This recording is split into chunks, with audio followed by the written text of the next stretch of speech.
alguém aqui que é a primeira vez que está me vendo numa aula ao vivo, numa live? É a primeira vez, Bárbara. Nunca tinha assistido uma live, uma aula tua, nada. Tem alguém que é a primeira vez? Augusta disse que é a primeira vez. A Emanuele disse que é a primeira vez. Que beleza, gente. Mas então tá, vamos lá, tá? Eu adoro conversar com vocês e olhar vocês aqui. Mas vamos para o nosso tema de hoje. O que é hoje, né? Hoje eu vou abordar um casinho de acordo com o regime da comunhão parcial. Amanhã nós vamos olhar para o mesmo caso, mas de acordo com o regime da comunhão universal de bens, tá? Agora vamos lá, papel e caneta na mão. Pega teu papel e caneta na mão aí. Quem já tá com papel e caneta na mão? Que tem que anotar, senão vocês vão se perder, para poder acompanhar aqui comigo. A Maria te procura para fazer o divórcio e partilha dela, tá? Entre os bens está um imóvel financiado que até agora foi pago. Agora vamos lá. Gente, eu vou indo ponto por ponto e vou desenvolvendo com vocês. Muito prática essa aula, tá? Imóvel financiado. Nós estamos, anota aí, imóvel financiado. É um casinho de imóvel financiado. Tá? Então, entre os bens, é a Maria que te procura, a mulher.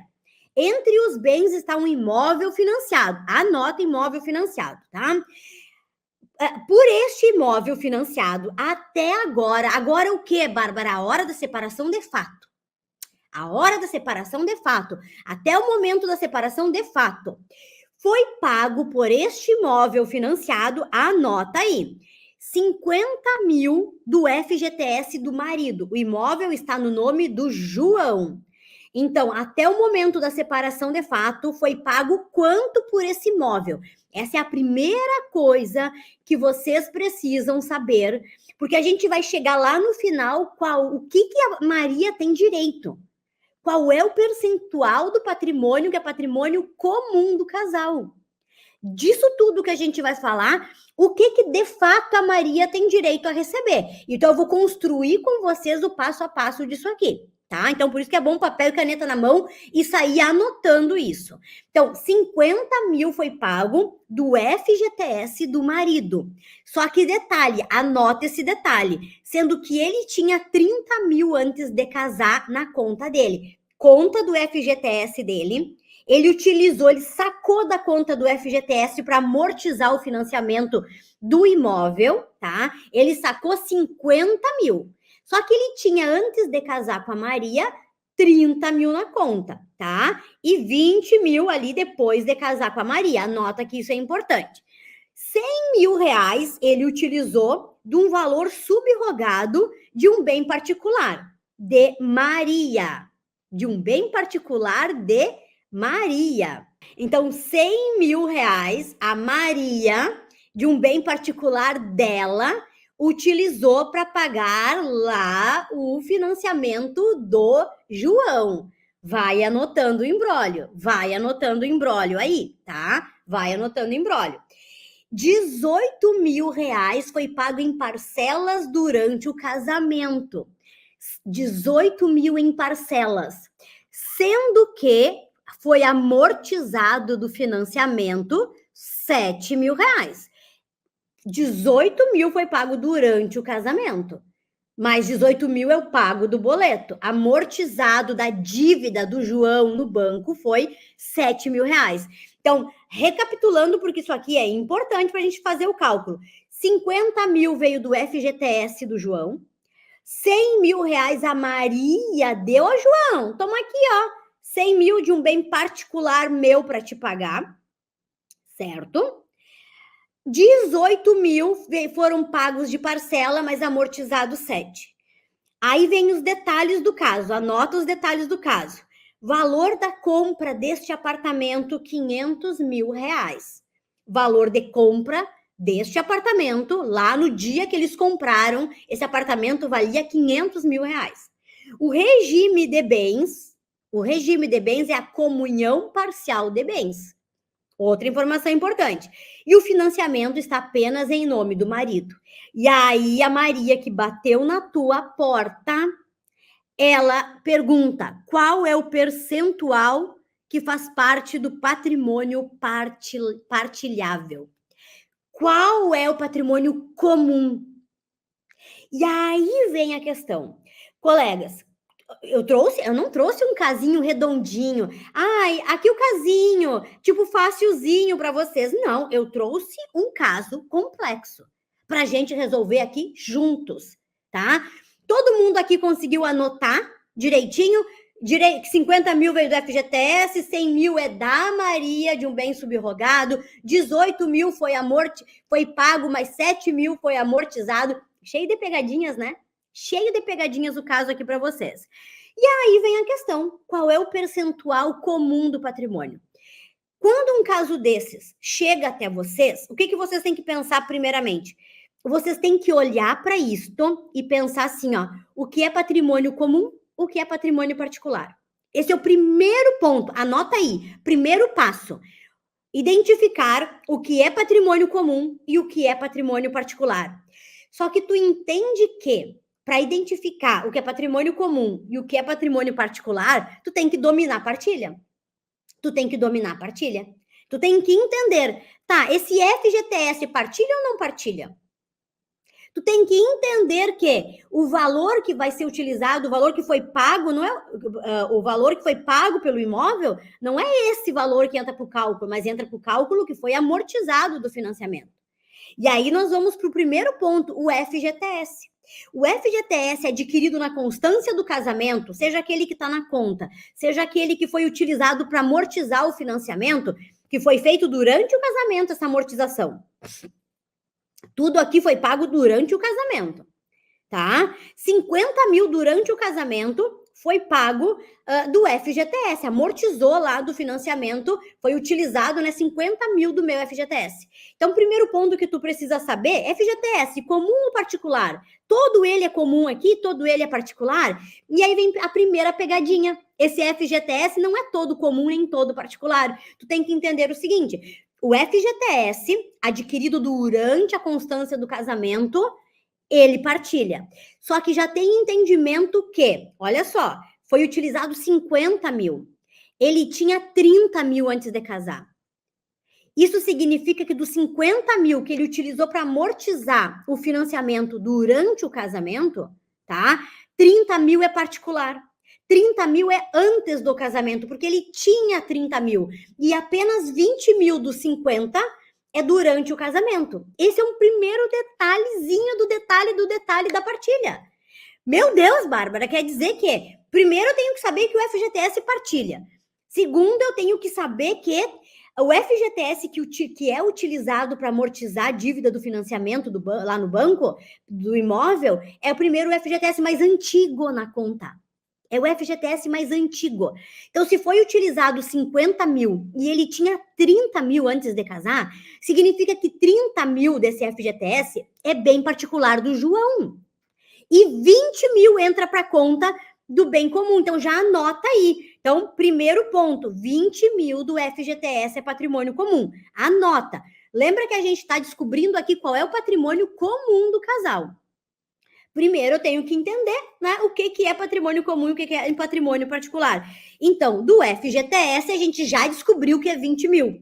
Os 100 mil que veio de algo da Maria, esse 100 mil é dela, porque vem de um bem subrogado, tá? Esse 100 mil é patrimônio particular. Mas, Bárbara, a Maria pagou 100 mil durante o casamento, comunhão parcial de bens. Mas esse 100 mil veio subrogado, ele veio de um bem particular. Esse 100 mil é só da Maria. Isso é bem particular da Maria. Então, tira do teu cálculo aqui. Aí, agora sim, 18 mil, que foi pago de parcelas durante o casamento. O João recebeu o salário dele durante o casamento, foi lá e pagou as parcelas do financiamento.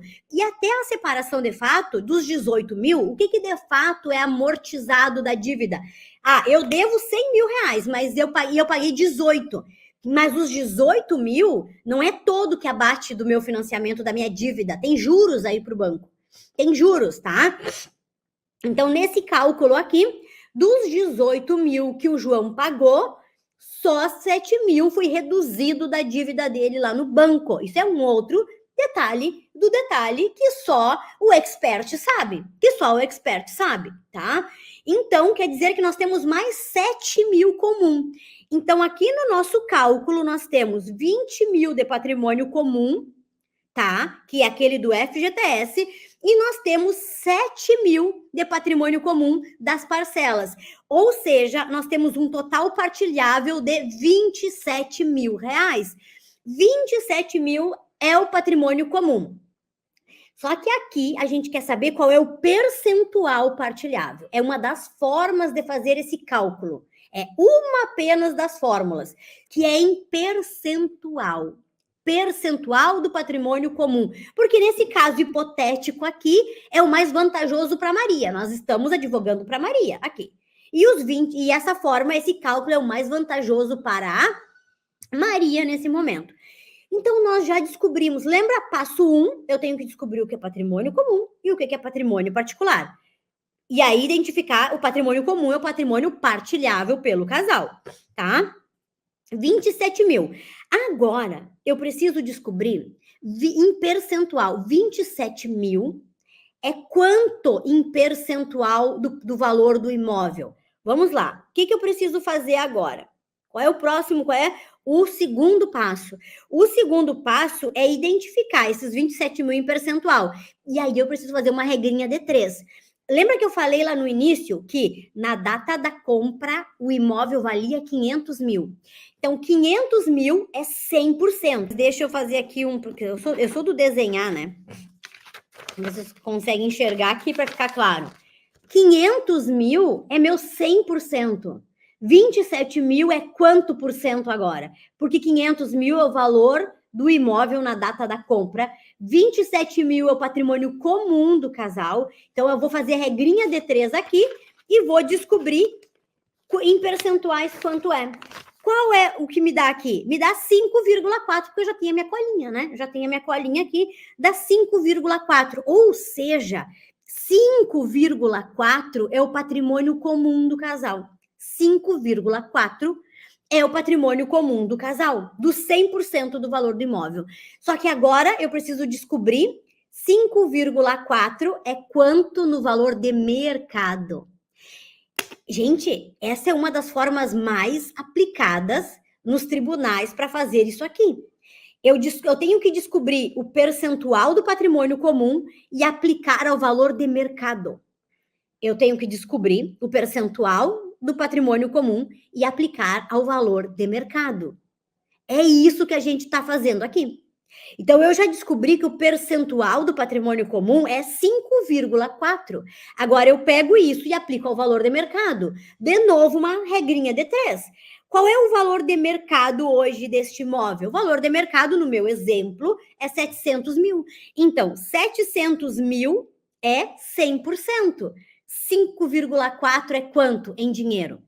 Fazendo a regrinha de 3, aí cruza, né? Faz a regrinha de 3 e isso dá 37.800 de patrimônio comum, de acordo com o valor de mercado. Agora, eu descubro o percentual do patrimônio comum naquela primeira regrinha de 3, depois eu aplico ao valor de mercado, para de fato fazer a meação.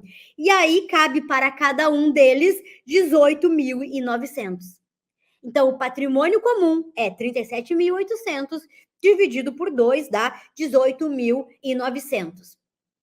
Então, entenda, neste caso aqui, na prática, se o João vendesse esse imóvel, ele teria que dar os 100 mil da Maria, tá? Dar os 100 mil da Maria e pagar para ela 18.900, que é a meação dela em relação a este imóvel.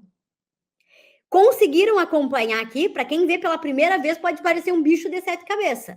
Deixa eu ir para o chat aqui. O pessoal tá no chat? Me abandonaram? Vamos ver. Pararam. Comecei o caso, bugou. Gente, então, quando chega um caso desses, uma das formas, e aí vocês precisam saber qual é a mais eficiente, qual é a melhor para o cliente de vocês, tá? Qual é a melhor para o cliente de vocês? Uma das formas é essa aqui, é descobrir o percentual do patrimônio comum e aplicar ao valor de mercado. Só que para descobrir o percentual do patrimônio comum, eu tenho que descobrir quanto foi pago durante o casamento, qual foi o valor de compra do bem, fazer a regrinha de 3. Depois que eu descobri o percentual, eu aplico ao valor de mercado deste imóvel. Essa é uma das formas e, às vezes, quase sempre, é a forma mais benéfica para quem vai receber, tá? E a forma e não é a forma mais benéfica para quem vai pagar a parte do outro. Porque o imóvel está no nome do João. O direito aquisitivo é do João. Então, o imóvel está em nome do João. O direito aquisitivo é do João. A Maria tem direito a um crédito, a um valor para receber desse patrimônio. Ela não tem direito na propriedade do bem, porque existe apenas um direito aquisitivo, um imóvel financiado. Onde veio? É o valor hipotético, é o valor de mercado, tá? É o valor de mercado do bem. Que no meu caso aqui, 700 mil. Hã? Na data da separação de fato, exatamente. Explica de novo o cálculo. Perfeito, Júnior. Primeiro ponto tu vai ter que sem visualizar, né? Dentro da comunidade, por exemplo, eu tenho uma aula sobre isso, a comunidade Expert em Divórcio, eu tenho uma aula sobre isso que eu vou falando e o cálculo vai aparecendo na tela, né? Para facilitar. Primeiro a gente tem que descobrir qual é o valor, o dinheiro, em dinheiro, qual é o valor que é patrimônio comum. Então, eu olho para o que foi pago e, à luz do regime de bens, eu identifico o que é patrimônio comum. Neste caso, 20 mil do FGTS é comum e 7 mil das parcelas pagas durante o casamento é patrimônio comum.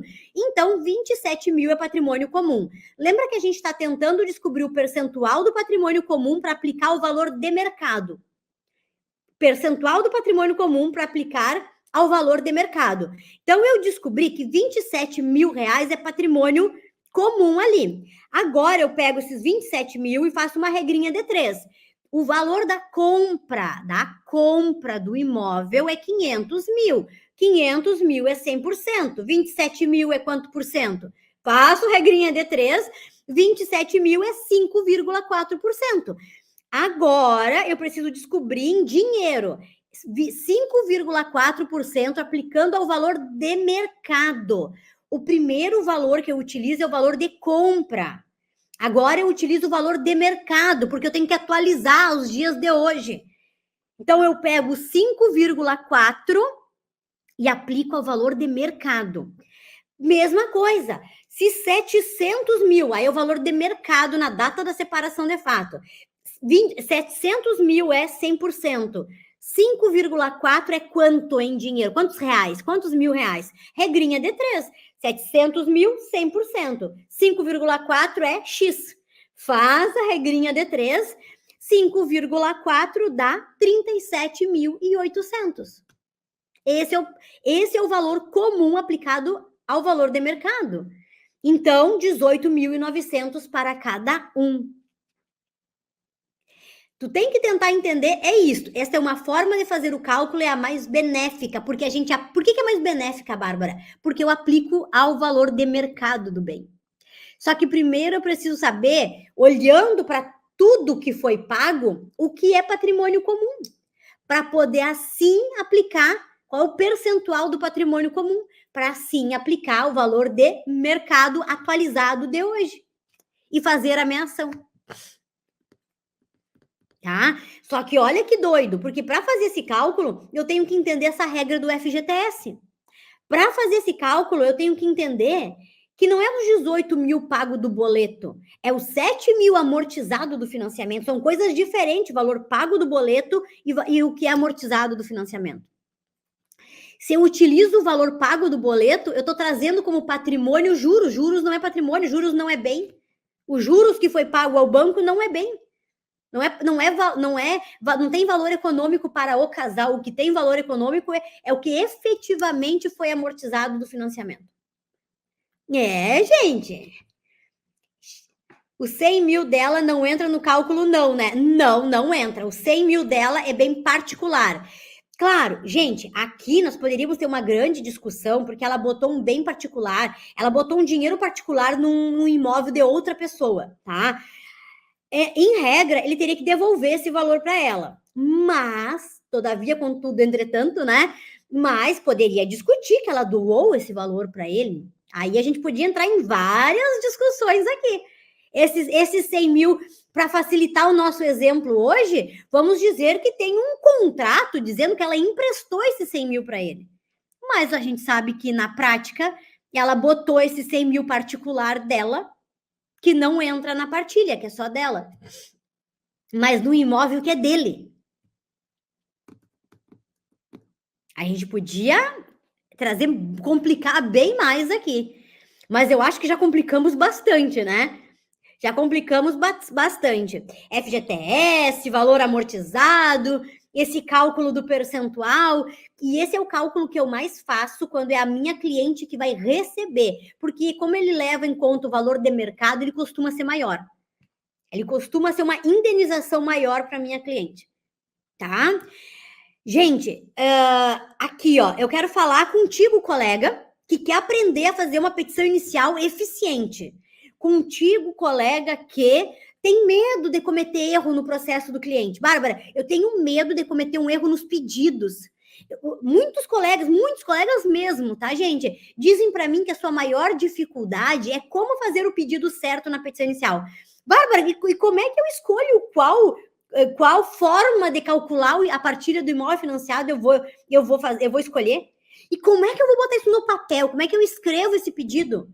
Alguém aqui tem esse tipo de dúvida? Bárbara, o meu problema maior é na hora de botar o pedido na petição inicial, como ser clara em relação a isso. Alguém tem essa dúvida? Fala aqui para mim no chat.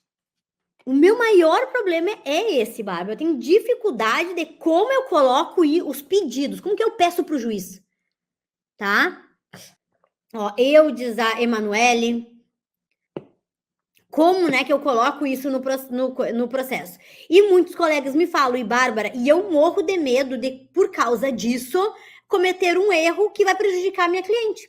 E eu digo para vocês, tá? Acontece muito. Porque se tu não entende para que serve o processo de divórcio e tu não domina isto aqui, tu faz o pedido errado. E o teu cliente não vai ter como receber aquilo que ganhou na sentença. Olha só. Se tu não faz, tu pega esse caso aqui e tu não diz assim, ó, que tu quer que o João indenize a Maria, porque sim, Sandra, o imóvel é do João. O direito aquisitivo é do João. Ele não é obrigado a vender. Não cabe, via de regra, exceto São Paulo, que entende diferente, não cabe extinção de condomínio de imóvel financiado. Então, a gente tem que pedir que o João pague o valor para Maria. E não que seja declarado um condomínio nas parcelas pagas. E não que o juiz não dê uma sentença dizendo do valor pago pelo imóvel 50 do João, 50 da Maria. Isso é uma coisa. Do valor pago pelo imóvel, João indenize em pecúnia a Maria no valor de tanto. Isso é outra coisa. São pedidos completamente diferentes. E se tu não sabe isso, tu faz um pedido errado. E tu ganha, mas não ganha. Tu ganha, mas não leva. Não tem coisa pior, colega, de tu fazer uma petição inicial, fazer um pedido, ganhar, mas não levar. Ganhar, mas não levar. Ganhei na sentença, só não tenho como executar. Não tenho uma obrigação de pagar. E aí? Explica pro teu cliente que ele ganhou, mas não levou. Amei, diz a Emanuele. Amei. Perfeito. Tá top, diz o Júnior. Tá top. Tá? E é só um aquece. Nós temos aqui, ó, engatinhando. Bárbara, esse cálculo é feito para imóvel comprado durante a constância da união? Nenhum colocou dinheiro? Sim, teve dinheiro. Teve 50 mil do FGTS, teve 100 mil da Maria, teve 18 mil pagos em parcela do financiamento, das parcelinhas do boleto lá mensal. É que entendam, esse imóvel financiado teve FGTS para bater no valor, teve 100 mil de bem particular da Maria e teve 18 mil pago em boletos durante o casamento. Só que por isto que tu tem que saber as regras do regime de bens, senão tu não sabe o que é patrimônio comum e o que é patrimônio particular, e tu não chega a lugar nenhum nesse cálculo. Tu não avança, porque o básico já é complexo. O básico é entender o que é patrimônio comum. Certo, meus amores? Que bom que gostaram. Um beijo e fiquem com Deus. Olá, colega, como diz a minha professora maravilhosa Bárbara Correia. Sou aluna da Bárbara, sou Fernanda Sanches, sou advogada há mais de 10 anos, familiarista, aluna da Bárbara na comunidade Expert em Divórcio, sou do curso de alimentos, sou do curso das consultas rentáveis e eu quero falar um pouquinho sobre ela. O curso da Bárbara, os cursos da Bárbara são surreais. A entrega dela é maravilhosa, é incrível. Eu nunca vi uma mentora, eu nunca vi uma professora entregar tanto quanto a Bárbara entrega, de verdade. É assim, ó, é inspirador. Eu já tinha uma carreira consolidada na advocacia, já tenho aí uma carteira de clientes bacana. Só que a experiência da Bárbara, os exemplos que ela traz, a prática dela, a forma com que ela fala, é uma delícia de ouvir. É muito gostoso estar ali com a Bárbara nas aulas dela, porque ela traz o dia a dia da advocacia, sabe? Ela traz essa paixão também. O olhinho dela brilha quando ela fala sobre advocacia. Enfim, a Bárbara Correia é incrível. Ela mudou a minha advocacia para melhor, porque com as técnicas dela eu pude aprimorar as minhas próprias técnicas. Então, tanto da forma processual, no direito material, no direito processual, na forma da cobrança das consultas, na forma da entrega do pós-consulta para o meu cliente. Então, se você é jovem advogado, vale muito a pena aprender com a Bárbara, porque você não vai encontrar em lugar nenhum a entrega dessa mulher. Se você já é um advogado um pouco mais experiente, vale muito a pena você se tornar aluno também, porque você vai conseguir trazer essas técnicas dela, ajustar as suas técnicas, aprender coisa nova. Enfim, eu sou fã incondicional da Bárbara. Só tenho a agradecer por toda essa entrega, por toda essa transformação. Obrigada, Bárbara.